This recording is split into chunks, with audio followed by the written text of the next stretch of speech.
మూసీ నదిలో ప్రవహించే నీళ్లు ఈరోజు ఎల్బీ నగరు, ఇబ్రాహీంపట్నము, అదేవిధంగా భువనగిరి, ఆలేరు, ఇతర ప్రాంతాలలో ఆ నీళ్లు తాగితే అవి విషమై పశువుల ప్రాణాలు తీసుకోవడమే కాదు, మనుషుల ప్రాణాలు కూడా పోతున్నాయి.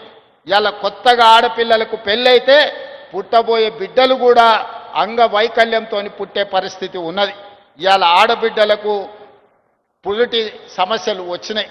అందుకే నల్గొండ జిల్లాలో తిరిగినప్పుడు, నల్గొండ జిల్లా ప్రజలతో నేను మమేకమై కలిసి నడిచినప్పుడు ఆ ప్రాంత శాసనసభ్యులు అనిల్ కుమార్ ఇక్కడనే ఉన్నాడు, భువనగిరి ఎమ్మెల్యే, వాళ్ళందరూ అన్న మూసీ నది హైదరాబాదు నగరానికి తాగునీరుని ఇవ్వడం కాదు, ఈరోజు మా నల్గొండ జిల్లాకు విషాన్ని ఇస్తుంది, దీని ప్రక్షాళన చెయ్యాలి, మీరు ఏ విధంగా ఈ మూసీ నదిని పునరుజ్జీవింపజేయాలి అని నల్గొండ జిల్లా ప్రజలు అడిగిన.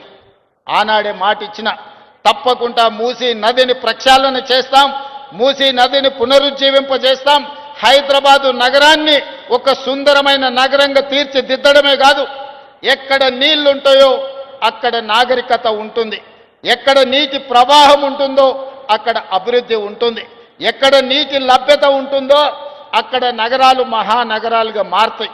అందుకే ఇవాళ ఎవరు అడ్డం పడ్డా, ఎవరు ఎన్ని అడ్డంకులు సృష్టించినా వాటన్నిటిని ఒకటొకటిగా అధిగమించుకుంటూ సమస్యలు సృష్టించినప్పుడు సమన్వయంతో ముందుకు వెళ్తున్నాం.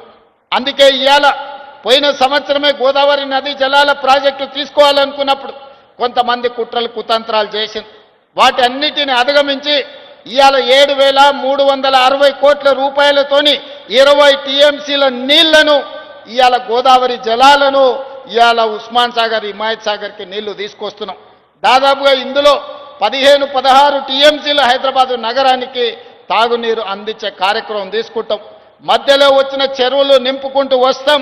దాదాపుగా 4-5 టీఎంసీలు మూసి ప్రక్షాళనకు వాడి ఈ మూసిని పట్టి పీడిస్తున్న కాలుష్యాన్ని తొలగించి హైదరాబాదు నగరంలో ఉన్న డ్రైనేజ్ వ్యవస్థను మొత్తం మూసిలో కలపకుండా, హైదరాబాదు ఫ్యాక్టరీల యొక్క కాలుష్యాన్ని మూసిలో కలపకుండా ఇవాళ నియంత్రించడం ద్వారా, ఎస్టీపీలు ప్రారంభించడం ద్వారా కాలుష్యాన్ని కూడా నియంత్రించదలుచుకున్నాం.